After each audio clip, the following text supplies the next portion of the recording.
Vous verrez dans ce module de formation comment organiser les dossiers entre eux. Vous allez pouvoir créer des dossiers principaux et des sous-dossiers. Par la suite, vous apprendrez à déplacer éventuellement ces sous-dossiers ou ces dossiers.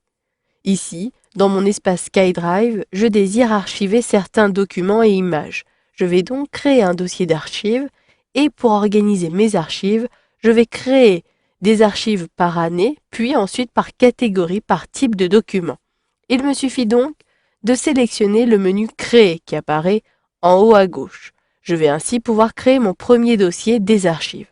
Je clique à cet endroit-ci, je saisis Archives à l'aide de mon clavier, puis j'appuie sur la touche Entrée de mon clavier ou j'appuie tout simplement sur Créer.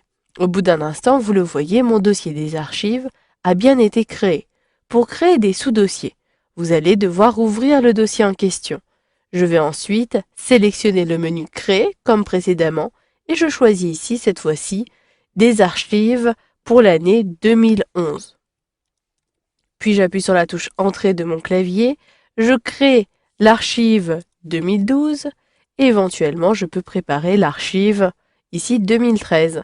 Puis à l'intérieur de chacun des dossiers, je vais à nouveau créer d'autres types de documents. Je vais créer et placer des documents images. Je saisis donc ici images. Donc vous le voyez, j'ai donc plusieurs arborescences. Je clique ensuite sur dossier et il s'agit des documents Word. Ensuite, j'appuie sur la touche Entrée de mon clavier. Pour naviguer à travers l'arborescence, je vais devoir sélectionner les liens qui apparaissent dans le fil d'Ariane si je désire retourner sur mon dossier archive. Il me suffit tout simplement de cliquer sur Archives et je retrouve bien les différents dossiers 2011, 2012 et 2013. Pour revenir à la racine, je sélectionne SkyDrive de Albert. Maintenant, à l'intérieur d'Archives, je vais pouvoir réorganiser les différents dossiers.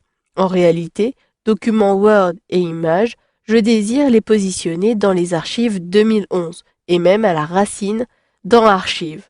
Je vais donc pouvoir déplacer les différents dossiers que j'ai créés. D'abord, avant cela, si vous cliquez ici sur la case pour sélectionner un premier dossier, vous accédez aux options du dossier depuis la barre des menus. Vous pouvez gérer pour renommer comme pour la création d'un dossier classique, supprimer et surtout vous allez pouvoir déplacer. Pour avoir les informations du dossier, il vous suffira de sélectionner Propriétés. Maintenant, je désire ici déplacer ces différents dossiers plus rapidement. S'il s'agit de positionner ces dossiers au niveau de l'archive ou de SkyDrive, cela sera très simple puisque je peux effectuer un glisser-déplacer vers Archive ou vers SkyDrive de Albert. J'effectue cette première manipulation. Une fois que je suis là, je peux à nouveau déplacer 2011, 2012 et 2013 à l'intérieur plutôt des images par exemple.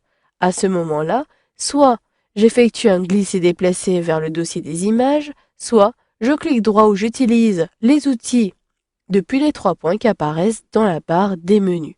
Je choisis Déplacer. Le déplacement me permet de créer un nouveau dossier pour ranger les éléments sélectionnés ou encore je peux déplacer les éléments dans un dossier particulier tel que les images. Je clique donc à cet endroit-ci et je sélectionne Déplacer. Vous le voyez, les éléments ont bien été déplacés à l'intérieur d'images puisque 3 apparaît à cet endroit-ci. Vous avez donc vu dans ce module de formation comment organiser les dossiers entre eux à partir de SkyDrive.